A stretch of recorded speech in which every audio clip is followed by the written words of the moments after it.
your written comms are the ones that go to the widest audience. Visit CTIO101.com and become a 101er. Do you need to create and tell a story about transformation?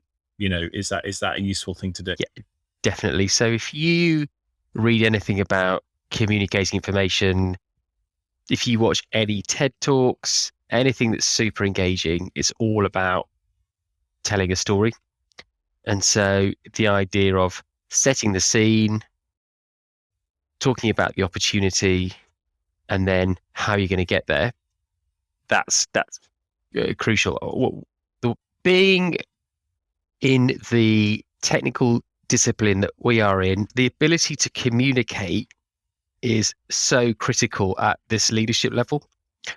Obviously, when we speak, we're communicating, but in particular written comms, because your written comms are the ones that go to the widest audience.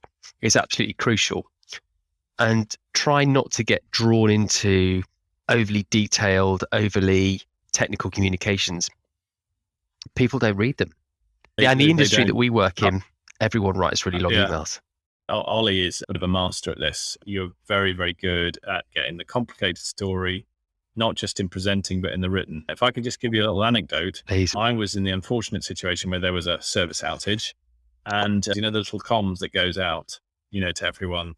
It was written by someone else, but they put my name at the bottom. And when I read it, it was like, it was really quite, I noticed how bad it was. That's how bad it was.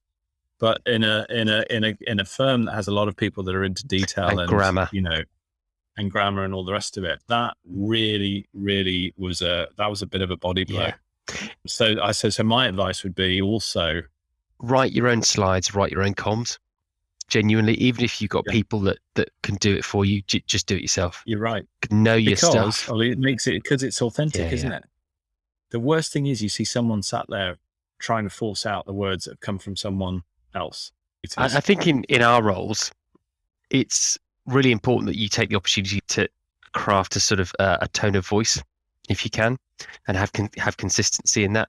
And actually, one of the things that I talk about quite a bit with my team is the best examples of this happen in the consumer world. So if you look at how modern businesses communicate with their people, it's super user-friendly, super easy to read. You can read it on your phone. There's an action to take straight away. We should just learn from that. And that's what we try to recreate. The way that I do it is just sort of the standard approach to how you communicate complex ideas through storytelling. The use of data is really helpful. So using data to back up or articulate your ideas is one. The other is when it comes to presenting ideas, I really encourage people to use PowerPoint as a presentation medium and not as a word processor. You write your presentation decks as pre-read handouts rather than as what goes up on the screen. Yes. And the challenge with that is people are listening to you reading the words that they're reading. They're not really paying attention to you. Whereas actually, if you've got a chart, then off you go. And also, don't be afraid of having lots of slides, because you can rattle through them at pace. And you don't have to show all of them. If you've got the room is really interested in a particular area, don't do let's kill this conversation because I need to get to the end of my slide deck. So there's this observation that people who view a house, the majority of people, I believe, prefer to see a furnished house, nice, completely clean, with coffee smells and bread baking in the background, but furnished. And then there is a smaller percentage of people who would actually prefer to see a completely empty house because they can visualize. And I often think that with the storytelling we do, a lot of technical people are a little bit more of the empty house and can visualize. And when that person is speaking to the person who needs to see the furnished house, there's a sort of an assumption that the other person can kind of see the vision when maybe they can't. One tip that I got was you create a slide that shows some images of the current way of working with little call outs of quotes.